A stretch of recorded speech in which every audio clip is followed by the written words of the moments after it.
Well, hey there, Chisom. How's it going today? It's going. How are you? Well, I am doing pretty well now that I have you in my day. That is a big deal because I know you are a very, very busy person and you have so many things that you're doing, and we'll chat about that. But if anybody is listening, and Chisholm, she is a force to be reckoned with in the professional world, where she's based from in the Nordics. How many hats are you wearing these days? You're an economist, you're a strategist, you're an investor, you're a founder of so many companies. Let me see if I can remember all of them. Diversify Consult, Herspace. One of those companies is actually kicked off Diversified Nordic Summit, which just wrapped up this year's version of it a few weeks ago. So yes, you have a load of things that you're working on. I have to say thank you for making the time. I really appreciate it. Thanks for inviting me. It's really lovely to be here with you. And you do a lot of remarkable things as well. So thank you for all you do. Well, dear, I have to say, I learn from you every time I talk to you. Every time that I listen to you, there is something that I pick up or that makes me think about something I could do better in the world in some way. And this is a big thing that I think about for the people that I involve or add to my life, the people I make time for, because time is such a precious thing Mm. that you want to make certain that you're picking out people and moments that are going to better you in some way. To be honest, um, and I am in awe of how you do that for your own self and the world that you have created around you. Mm. Because yeah, you do a lot of like community building and such. For all the different projects you run, it's not a one woman show. You have people that you've assembled. It's like the Avengers. You've kind of made all these things happen. I love that, the Avengers. You've got that. You're making the world better in some way with all these people, this cast of characters. Mm. How how have you managed to do all of that in terms of like getting the right people around you? Like, what's your secret sauce for finding the right folks to be able to make those things happen? Oof. Yes, I think, of course, the secret is the people that I have. For finding them, I'm getting a lot better at identifying people I want to work with or people I want in my life. And sometimes some people are just complete surprises to me. Um, so I think it's really on a case by case basis. For a lot of people that I meet or people even in my team who help me, who work with me in building a lot of the things that we build, I don't see them and go, ooh, that's something we can bring into the company. I see them and I think, ah, I like that energy. I like that Mhm. analytical mindset. I don't know what the heck you can do, but let's figure it out together. Right. So I, I try to see the person, because for us, the work we do shifts. So if I bring in somebody for a specific project, my worry is when that project shifts to something else, can they adapt? So I would rather look for Mm, adaptability, mm, right? So for me, the focus is connecting and bringing people together who are the right people rather than for the right project. Does that make sense? that makes a lot of sense. It really does. But you make it sound like it's so easy, to be honest. Not easy. No, no, it's not easy. And I've made a number of bad calls. Mm, Not that those people were bad, but they were just not for me, or mm, for the project or for the collaboration. Just so many people who do amazing work and who are making change. Not so many. There are few mm, people mm, who do wonderful work that I am not able to work with. mm. So Yeah. it's not always easy. It's a dance. To see. I like people who can push, people who can take a push, Mm, but that doesn't always work out. And I've also had, people in my life that I've had to walk away from because it wasn't good for me. So mm, it's by no means easy, of course. Like it's a process, and I'm quite an emotional person, mm. and things. That's a good thing. I love that, by the way. Yes. Thank you. Things need to feel right. I need to Mm. trust it. I need to believe it. Yeah. But here's a funny thing though, because I know there always takes, it always involves some kind of filtering. There's some, editing that you have to do to make certain that you have the right people around you and such. But it's really interesting because we work in the field of inclusion. Mm, And there's always this feeling like everybody belongs and everybody should be there and everybody should have a space there. mm, But there's also this reality that not every space is actually for everybody, and that's just this balance you have to try to figure out. mm, So I don't know, it's kind of funny to think about, like, but with us, for even thinking about inclusion and the things that we're trying to build together, there has to be some kind of formula for, like, mm, the people that you're going to welcome in versus filter out for any given thing. mm, mm, And I would really be interested in, like, hearing about that kind of math that you think about, even beyond the projects that you're working on, mm. just in terms of the energy that you let into your life, and the people that you Mm. let into your life to support you. Right. At the DNS that just concluded, Mm, my opening welcome was kind of around. I mean, one of the things I talked about was we don't have to like each other, but we have to live in this world together. But at the same that's true. time, nuancing it with, I don't want to belong in every space. There are some spaces for which I never want to belong, right? And That's that true. is okay. I think to answer your question, the filtration process is learning by doing. Mm, I'm mindful of the people I let into my life because I've also let the wrong people in at different points. And mm, as much as I wanted it to work, it didn't. mm, So again, I'm mindful that it's not that you're wrong people, you're just not for me. okay. And now learning how to make that decision quicker Mm, has been important for my well-being, for my mental health. So it's making that decision of, is this something that I want to pursue, or is this where I leave you? And I'm mm, getting better at that, like, this is where I leave you, so to mm, say. And maybe if I pursued it, it would have worked out, but I don't want to. And yeah. so I'm thinking it's been important for me, especially over the past 2 years, to Mm, exist in a place of want, not need, yes. right? So it's like, what do I want? It's not what I need necessarily, but what do I want for myself? What do I want for my life? What do I want for my community? Because that gives me more power. Because when I feel like I need that, I'm Mm, at the mercy of whatever that thing is. yeah. So even in my work, I no longer need to create a better world. I want to create a better world. I want to create a better future for my Mm, children. So I'm existing in that space, and that is how I filter. And I think as well, there is I think, sure, I do a lot, with my team. And I think sometimes people also have unreasonable expectations of me. mm, And it's navigating that space where I'm getting comfortable to say no. I don't mm. owe you this. You That's you beautiful.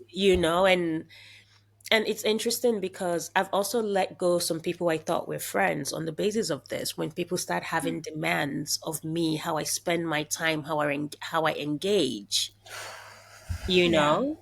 And I've been quite clear now in the past couple of years of saying, no, I don't owe you this. What I owe you is friendship, but you do not get to dictate how I move in life. Mm, Yeah.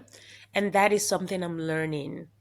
And also when I see that people have those type of expectations of me, mm. it's also kind of I don't want this, and this is where I leave you. Absolutely.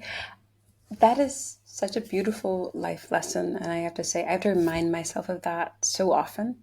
There are so many expectations that can be pushed on a person, not just from the relationships, but also society, in Mm, terms of what the expectations of how you should be and how you should show up and what you should put out and such.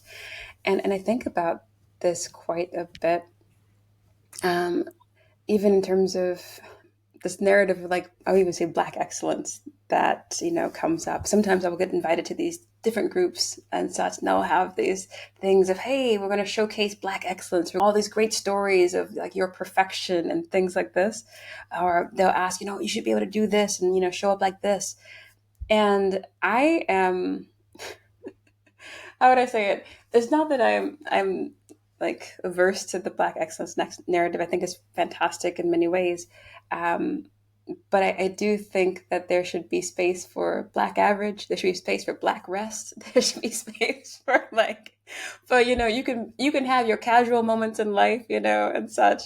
Um, and I think it's just a thing of being able to just black existence. How about that? We're going to talk about black existence in that sense. Um, but I think sometimes there can be so much pressure in terms of how one shows up. There can be a lot of pressure in terms of what one's expected to do and how one's expected to be. But hopefully, that's not something you feel over on your side of the world. But we'll see.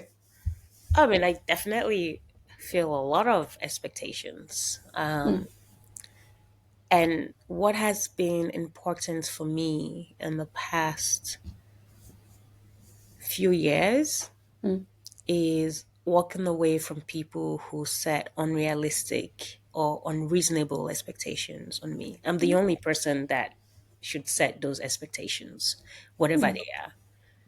And sure, my children have expectations of me, my partner has expectations of me. That's a different thing. My team has expectations of me. That's great. mm, But not to the point of where it takes away my agency.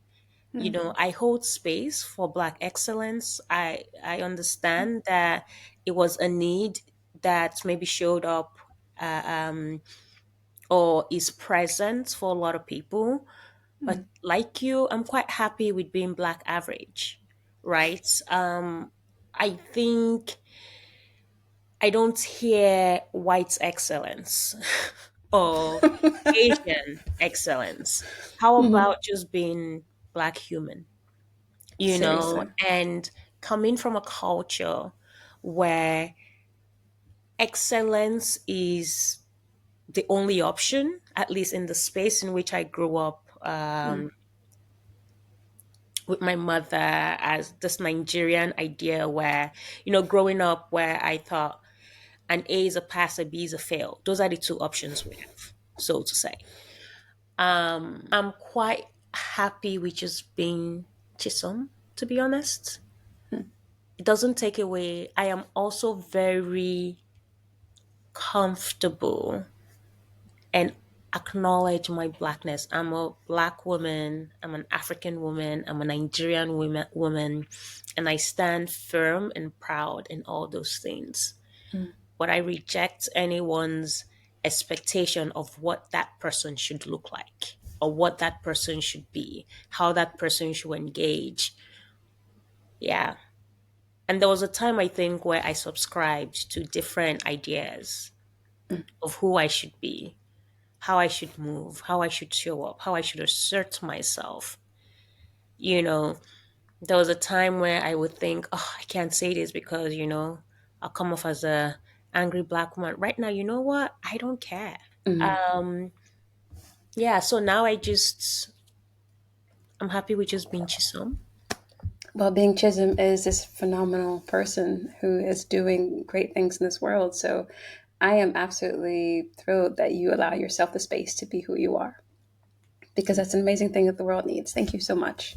And for you as well. You do. I think I find you quite interesting in terms of like in all the good ways, the way you engage, the way you show up, even the way you speak. I'm just like, oh my God. Like, how does she sound when she's upset? you know, You know what, it's though? I have like to just zen. I've got to be honest.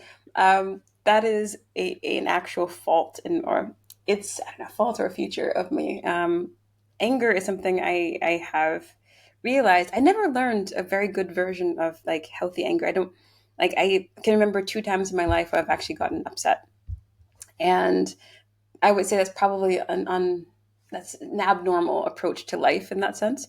Um, But for me, I guess I think about it in different ways. You have to have high expectations to get upset in some ways, and maybe it's that my expectations of circumstances and the broken systems and things like this are pretty low. So thus, I'm not upset at that. That's not my response to it. I kind of expected it to be like that.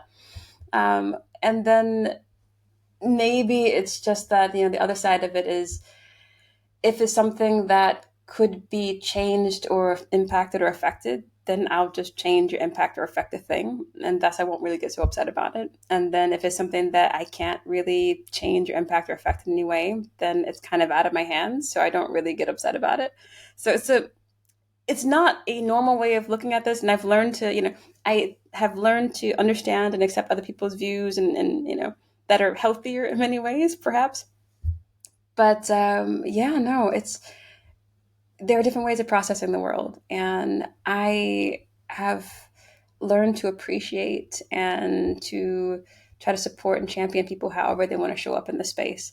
But I think my role, my contribution, the thing that I love to bring, and this is not just like what I think a role has been pushed on me, but I think I like to bring in this world is encouragement, and I like to be able to bring, support and care.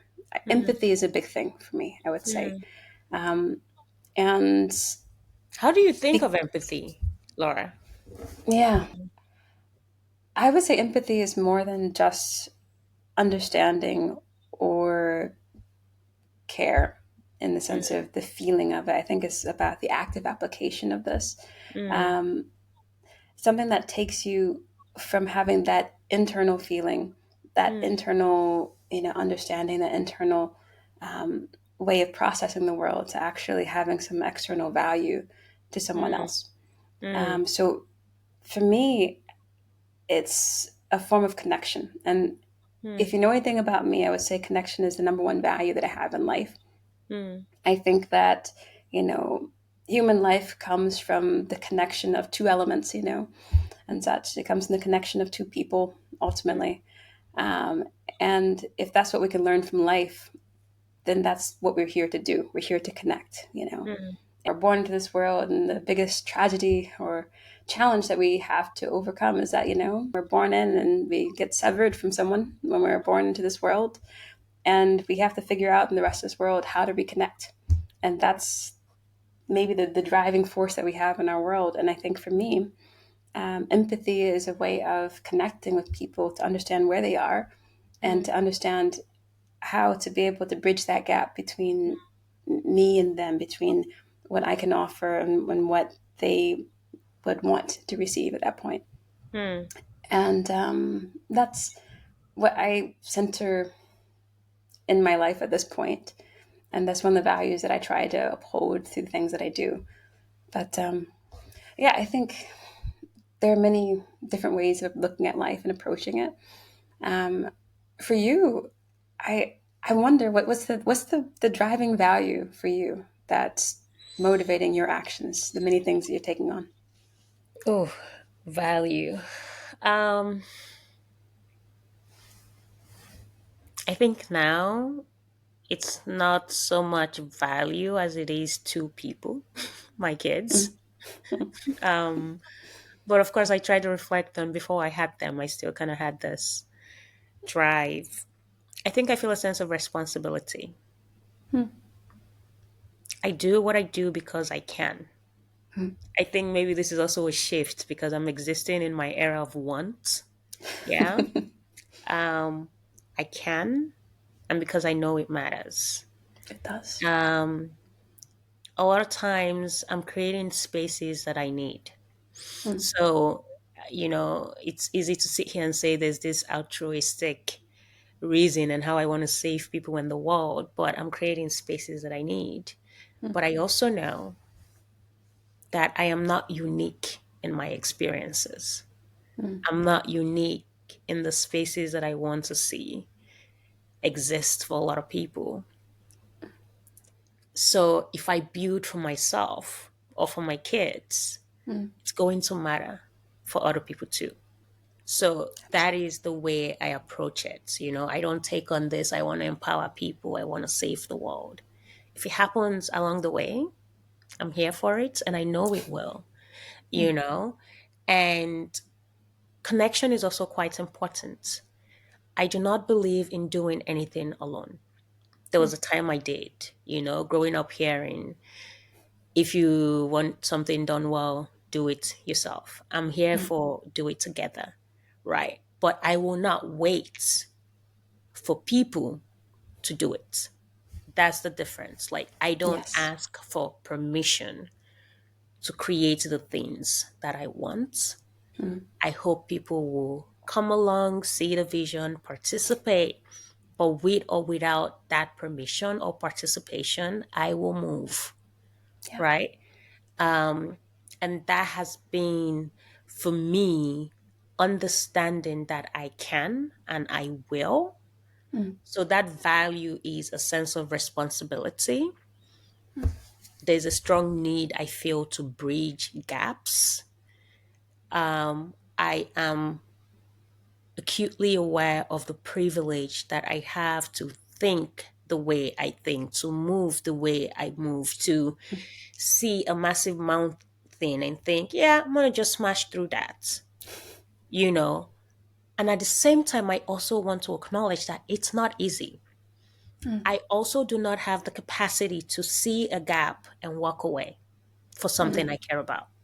Yeah. And some days I truly wish that I could, because there is an emotional baggage that comes with feeling so much and wanting to bridge so much that it takes a toll, So if I look at my partner, he can see something wrong in the world and go, oh, shoot. But then Mm. he can sleep well at night. I can't. Yeah. So for me, I also don't want to say, I see something, I have to fix it, piece of cake. It's not a piece of cake. It's emotionally draining, it's time consuming. And putting something together like the conference, for Yeah. example, That's DNS, a massive it effort. takes so much sweat, tears, Yes. anxiety. And as somebody who naturally navigates an anxiety disorder, it's a really difficult period for me and also my team in general, because just we put so much into it, you know? You know, I I want to go back to the conference thing and how on earth do you manage that, especially with the mental health considerations. But one thing that popped up as you were talking is this is one song that's been on repeat in my life right now by Toby and Giwe. It's I'm Not God. It's this wonderful thing that's like, hey, look, I want to save you, but I'm not God. That's not my job, this kind of thing. And that's something I've definitely had to internalize a lot, because I don't know. There's this whole thing sometimes where you want to fix everything. I know that's a big thing that you want to do, and you build all these solutions and such, Mm, no matter what it might take to do so. And I have that similar inclination. It's almost impossible for me to see a problem and mm, then say, well, I guess it's somebody else's thing. It's my problem. I saw it. It's a thing now. Um, but to not have to fully own every solution is a thing that I've learned, like mm, to say, okay, it's, yeah, sure, it is something that's in my world. It's something it is my problem, but it's also all of ours. mm, And many hands could help build this mm, solution. mm, So to be able to say and to have that discernment as to what is something that you need to mm, own mhm, and what's something that you can just contribute to, maybe something you can just spotlight, mm, and that could be your part of the solution. But there is definitely going to be this to take care of yourself, mm. and you're an incredibly important person to take care of my own self. There's that understanding that you have to have just to realize that it's not all on you. It's not all on one person. Absolutely. I mean, there are a lot of problems in the world that I see all the time. Hmm. And for somebody, at least for me, I learn about everything. Like I'm here to learn about, say, climate justice and climate sustainability. I'm Hmm. also going to learn about democratic renewal. I'm also going to learn about placemaking, or even nuclear proliferation. But there are things that there are certain things that I feel a strong pull Hmm. to change. Yeah. And I compartmentalize my reasons, but a lot of them comes back to this is a space I need. This is a Mm, space I want for my kids. mm, So if I mean there's a lot of reasons, say take the summit. There's a lot of reasons why my team and I put that together. But one that is also very present for me is my daughter will never, ever, ever have to wonder, does somebody like her go on stage? I, Ever. And for me, that is important. can I make one quick interjection here? Because the thing that you built, that conference that you built, was the very first conference I've been to where they allowed people to bring their children. And I brought my little girl there. My little girl is growing up in a world where, this summer we're going out and playing in the park. And, she went to go play with some kids there. She went up to them and she's like, "Hey, can I play with you?" And they said, "Why are you brown? Little kids should be light," and these kind of things. And she had to go and tell them, "No, I've seen people of all kinds of colors and such." And I was very proud of her for being able to say that. But she went and she, looked in her mind to be able to say, you know, that, "Oh no, I've seen people, I've seen other kids who are brown, I've seen other kids who look all kinds of ways." And she referenced that and shared that. But it takes having those mental references, it takes having that you can actually, that she can catalog and reference, when she needs to. And the fact that at one point, I remember when she was quite little, she had asked things like, "Well, can teachers be like, brown like mommy and such?" Because she hadn't had any teachers of color at that point. And I was like, "Hey, I'm actually a teacher. I've been a teacher for years. Of course, people can be, but having those, we always talk about representation matters. This is where I really started to see this so much with my child. And the fact that you created that space for her to be able to come with me and see all kinds of people on the stage. She got to see, people who looked all kinds of ways, all different ages, from different places. And that's her normal. That's what she thinks a conference is. That's what she thinks, a space for expertise looks like. And I think that's a beautiful thing that you've made. And I want to say thank you for that, because that's not just making space for you and your children, but it made space for me and mine. So thank you so much. Absolutely. And thank you for bringing your child as well, right? I think, one of the things I say with the conference is children and babies are always welcome here. Mm, But we also need people to do it. We need exactly. people to take that leap with us. Mm, And, you know, I think a lot about children, of course, because I have mine, but mm, also because when I create a solution for them, mm. of course, they're the closest to my heart, but I know that I inadvertently create solutions for a lot of other kids too. Yeah. And that is also a driving force for me. There's something quite brilliant about taking on complex topics and you see a child just run past you, or like you see them like yawn because they're bored, right? There's Hmm. something quite brilliant and disarming and humbling and beautiful about spaces that incorporate children and about the world as well. Because that's the thing. Oftentimes we're having these conversations about things we want to fix, but for whom are we trying to fix it? Yeah. And oftentimes they are not present, and they need to be present because we need to be reminded this is why we're doing what we're doing. Yes. You know? I love that you talk about quite often, is it who's in the room, and oftentimes we think about, oh, making certain we have different ethnicities and genders and abilities and such, but ages, absolutely, different generations Mm-hmm. should absolutely be in that room. And that gets overlooked so much, in our age segregated societies that we live in, where we are thinking about the future. We are designing this. We are trying to build out. I mean, how are you going to tackle climate change without thinking about kids? Mm-hmm. And these are things where it's an impossibility to design solutions for people without people. Mm-hmm. But that's what we do by default oftentimes. And I Mhm. think I love the reminder Mm. of, you know, this is what inclusion looks like for this, for all these topics, all these solutions you have to solve with, not just for. Mm. Absolutely. I think for me, having reminders of, say, children in a space is Mm, gives me an added sense of accountability, mm, because we need to be accountable for what we're trying to create today and how that shakes out in 10 years and in 20 years and in 30 years. mm, And this, as much as I find the way I engage and the way I move in the world, that it can also be emotionally tasking. mm, If I could trade it, I wouldn't, mm, because it gives me a sense of purpose.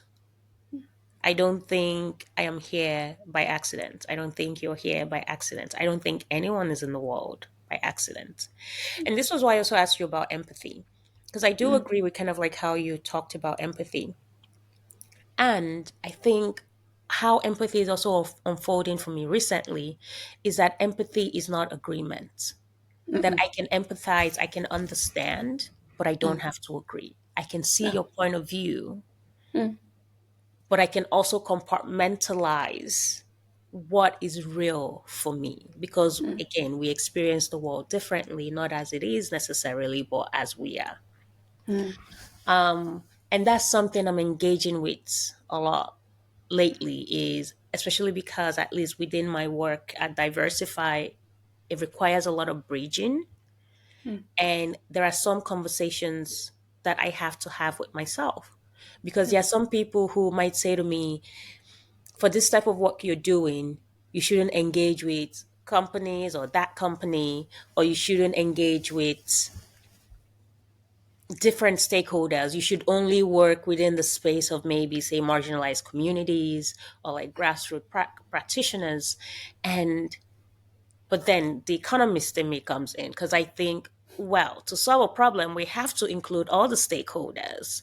mm, And, you know, if I exclude somebody, I need to do that on the basis of safety, mm, right? But if I can talk to you and maybe get you to think differently, or maybe even change the way I see mm. something because you provide an additional perspective, then I'm able to create better solutions for everybody. So it's also Absolutely. really interesting. It's a process currently. No, I love that. I really do. One of the things I love the most in life is having conversations. This is one of my everyday joys that I get to indulge in, and I'm grateful for the work that I get to do because it does mean I get to have those conversations with all kinds of people. And whenever one does that, it's a thing that absolutely expands your understanding of the world that you live in. Um, and it's entirely possible, when you are only talking to certain stakeholders to get this view, particularly when you talk to people who are just from the marginalized sides of things. That is a very valid view of the world in terms of how they're experiencing it. You have to understand the other sides of it. There are many different sides of it as well. As you're saying, if you're going to try to build that solution for it, but I think about this every time that I'm like back in the States in particular. I am from a hardcore blue collar, state and city. I'm from Detroit, Michigan, the States. And it's very working class, very auto, you know, industry kind of thing. That's the place that I grew up in. And when I was doing conferences and when I was an academic, I would go and stay in various parts of the country. Like you'd have, workshops or something like this in like various parts of Texas. And I would make a point of trying to stay with locals in the area outside the campus area, like maybe a city or two over, just to kind of get a sense of what their world is like.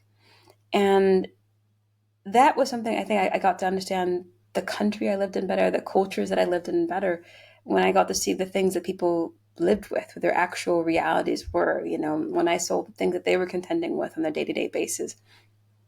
Um, it was in some ways an expansion of empathy, where I realized that my experience is not their experience and vice versa. But I was not trying to mirror their emotions or trying to pretend like, their world is my world in that sense. But it is that we share the same world. We coexist in this. And to be able to find any kind of solution or anything that's going to work for all of us, you have to at least have that basic level of understanding and empathy to grasp, what is something that's going to possibly build something beneficial for us all. That just reminded me of, I guess, just to add to that, on there's something quite humbling about understanding that we don't have to move the same way. We Mm, don't have to engage, advocate the same way. We don't have to work the same way. mm, The world is so complex with so many different problems. Even the same problems can be addressed from different angles. And I yeah. think holding space for that with humility, with grace, Mm, goes a long way, because I think sometimes, even in any space where we're trying to create a change, mm, egos get in the way, right? mm, And then there's so much infighting that the work does not get done, because I'm here saying, Laura, why are you doing it like that? I don't like how you're doing it. No, no, no, do it differently. You're not doing it the right way. You're selling out. And it's, mm, we need to engage with grace. So I think of empathy as a very close sibling to grace, mm, the ability to show grace, mm. even when we disagree, Yeah, the ability to recognize that we have to move differently, and that is okay. that is absolutely okay. It really is. I wonder though, as you engage in these kind of topics and those conversations and those connections with various kinds of people, for me at least, I find that it can be something where not every conversation is one that will refill you. It's not one that's going to give you energy. It's one, some of them can be things that can deplete in many ways. Um, I wonder how you approach that, with regard to making certain that you are still preserving your own like mental health and your own, taking care of yourself in that and having those conversations and having those that work with others. How do you do that?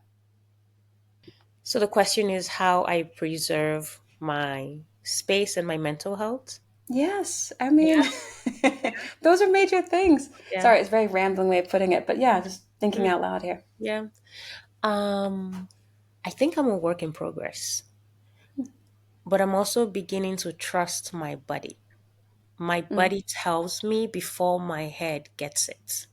mm, So I'm beginning to recognize the spaces where I feel anxious, the mm, people where do not 100% sit with my soul, mm, the things I engage in that I really know should be a no, mm, right? Now I lean into the conversation and I face the potential fear.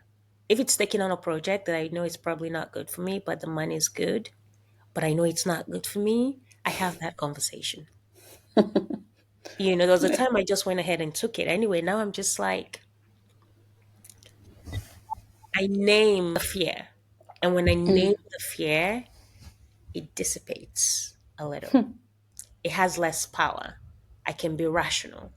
But in terms of how I take care of my mental health, I have a therapist who's brilliant.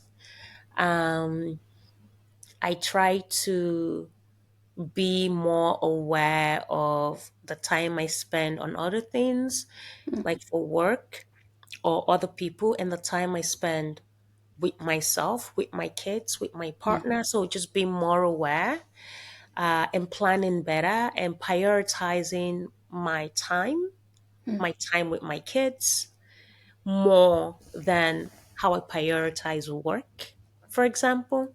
mm. Um, I don't always get it in a great balance. Let's just say that. Sometimes it's like, but so it's a work in progress, but it's something that I'm acutely aware of now. And Mm, I trust my body to tell me. And as someone who navigates again anxiety and, mental health and sometimes depression, mm, what I also learned was my body would start telling me, but I didn't listen to it until I was like right at the tip over. And now the minute I feel anything, I'm like, ooh, what is this? And sometimes I lean into it and it's nothing and it's something else, right? mm, But now I engage it. mm, And again, like I said, in how I deal with people, sometimes my partner says, wow, you're cutthroat. Just in terms of this is where I leave you. mm, And I, like I said, I'm gonna love you, I'm gonna leave you because right now, either I'm not, the union between you and myself is not great. For me, potentially not for you. So we're not going to do this. So I've also learned to not force things. There is nobody in the world, myself included, that is indispensable. And sometimes I am my own problem. And I need to acknowledge that. Like if I face a wall, if there's something that should happen and it's just not happening, it's easy to externalize problems and say it's because of that person, it's because of that thing. Sometimes it's because of me, and I need to engage that. So introspecting has been a lifesaver for me, to introspect, to hold myself accountable, and to, yeah, to analyze my process and try to learn, because each year I want to learn, I want to grow. And I often feel that the day I look at myself in the mirror and go, Chisom, you've learned it all, you know it all, I probably should stop existing. I don't think that's ever going to happen where you're going to get to the point where, I mean, I'm not questioning your capacity to learn, ad infinitum. I would say that, yes, there is definitely always going to be something more to grow, some direction that you can extend yourself in, something new you can pick up. Um, I'm curious, what's a lesson that you've learned from this past year that you want to take into the next year? That's a great question. I need to think. Um,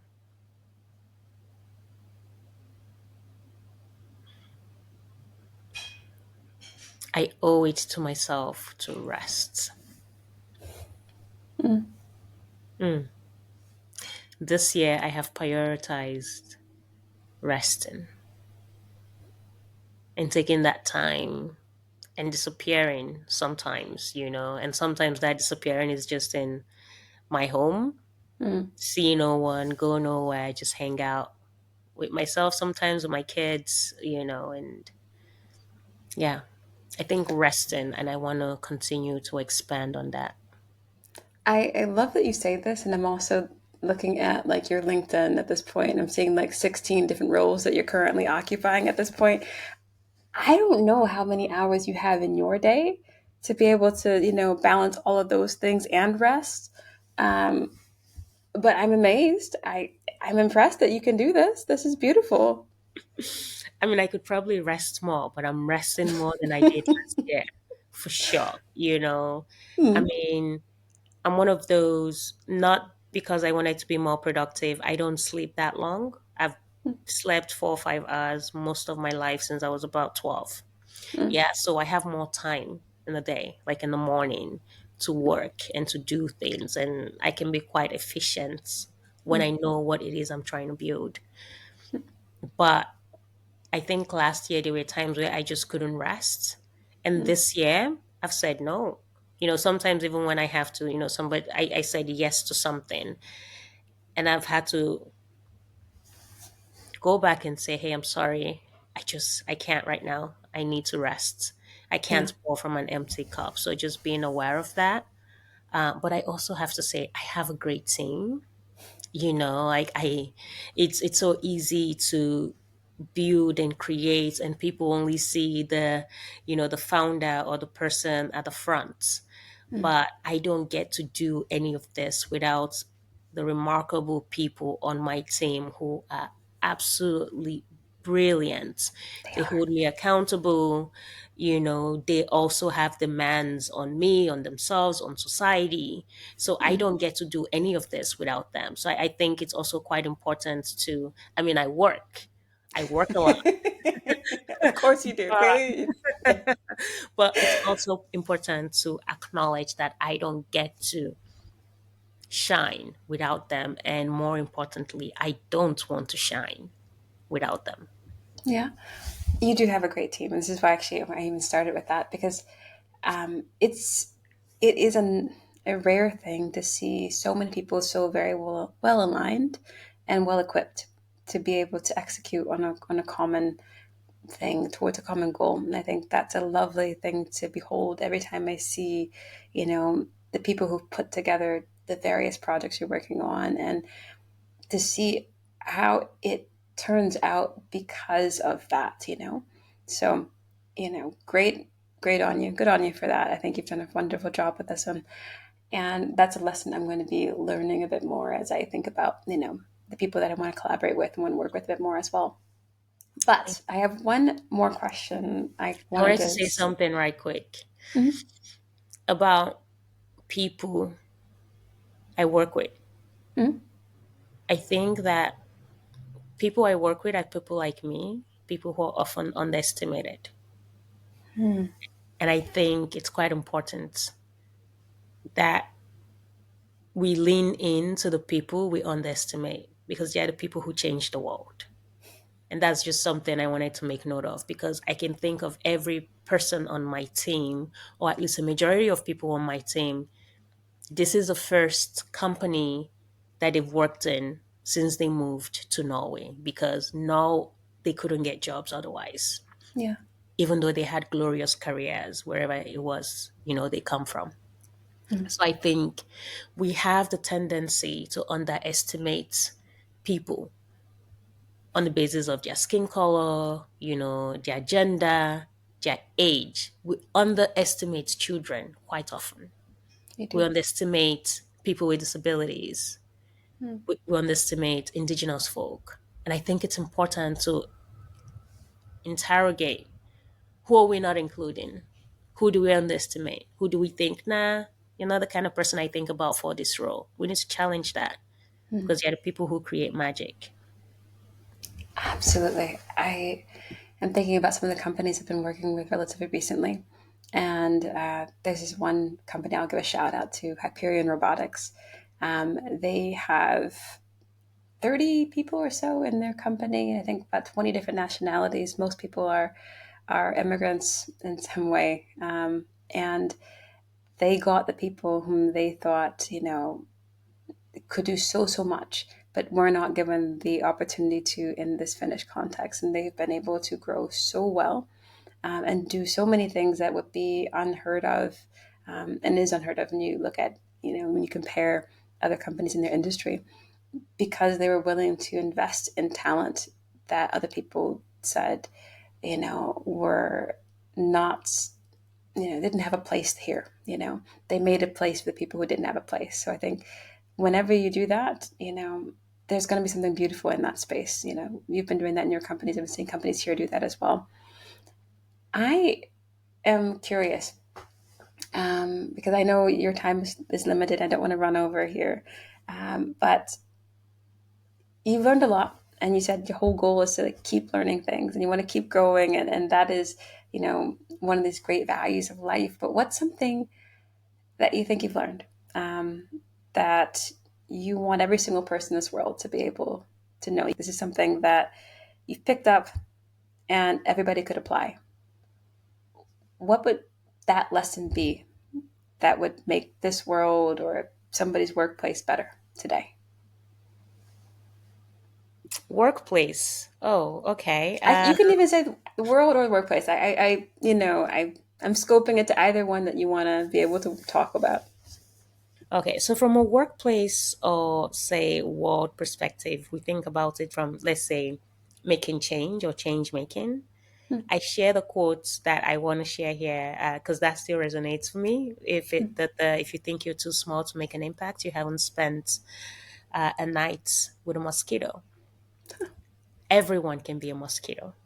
mm, Everyone can make impact, and that impact doesn't have to look like, Laura's impact or Chisom's impact, person's X impact. It just has to be your own in whatever space you have, in whatever capacity you have. Could be with a small child or with your colleague mm, or even with yourself.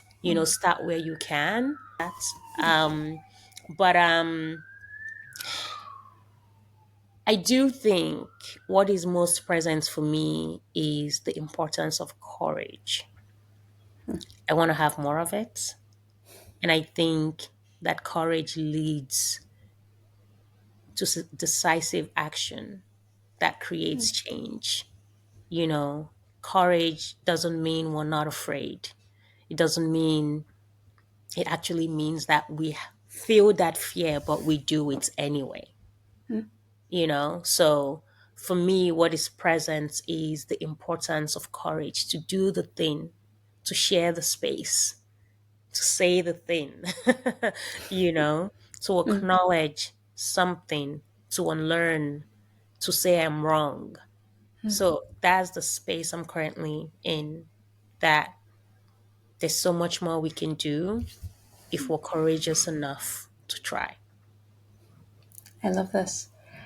I am going to wish you great courage and continued courage in your endeavors, to challenge yourself in different ways, to find more space to rest, to take on new connections that expand you and stretch you in the way that you want to grow, and that you have the courage to continue being your everyday awesome self, which you are. So, thank you so much for sharing a bit of yourself today. I really appreciate it.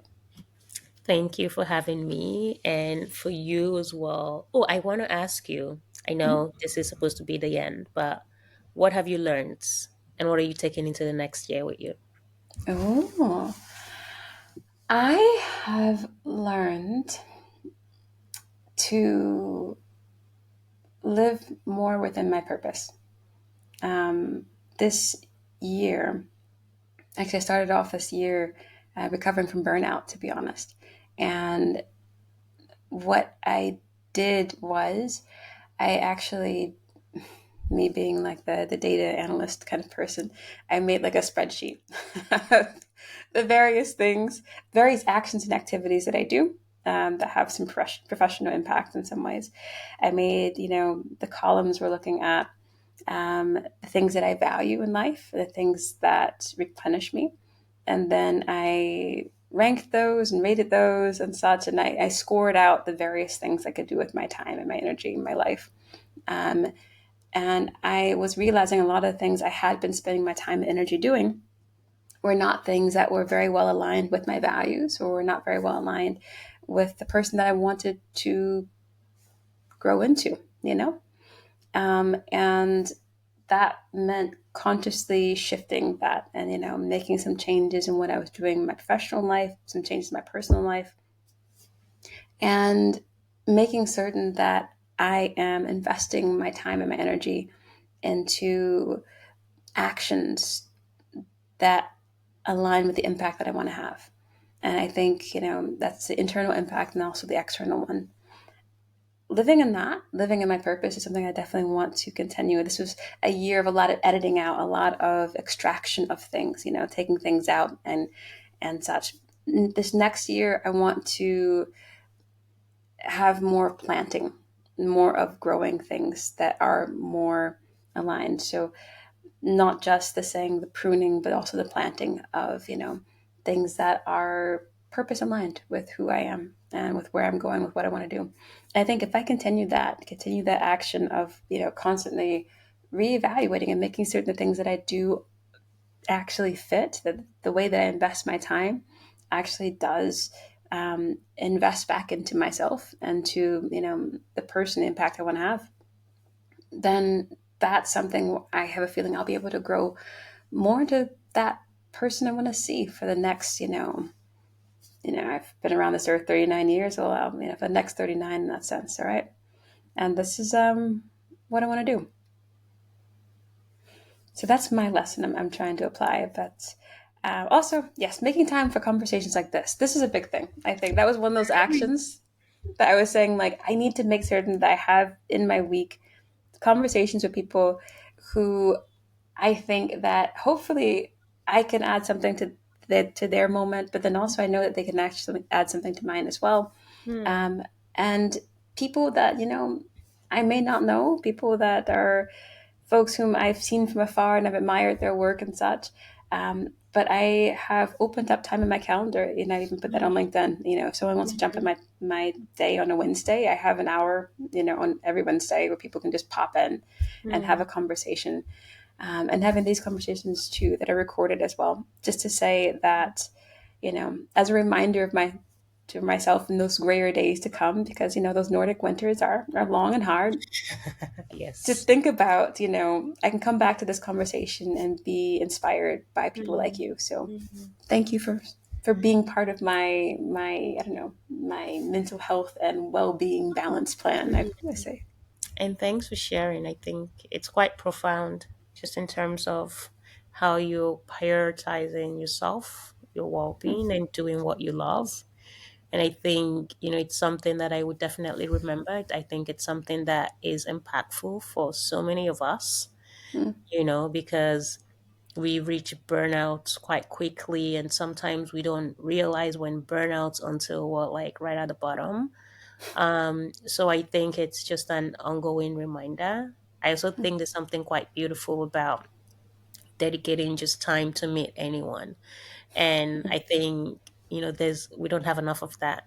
Kind of the open door to yeah. come talk. And so also thank you for doing that. And I find it incredibly inspiring. So thank you for what you do, how you hold space and create space, for people. And you do it just because.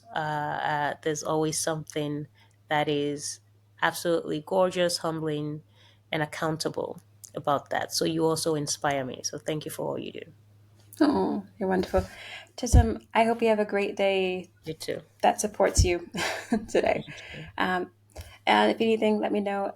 If anybody wants to contact you or to be able to connect with any of the things that you're working on, what's the best way to reach out to you? I guess LinkedIn is probably the fastest way to reach me, or our contact email, contact@diversify.no. Mhm. But yeah, I guess directly me would be LinkedIn. It's probably the easiest. Just because I Absolutely. get easily drowned in emails. So if I am to respond, probably LinkedIn. All right. And anybody who's looking for, Chisholm does lots of public speaking and things like this, engagements. Also, they have to, of course, be paid and respect her time and her efforts. So I do love keep that in that. mind. Um, but yeah, definitely someone I recommend to have Thanks, in your Laura. project or your event. Thank you. Chisholm, have a great one. Take care. You too. Bye.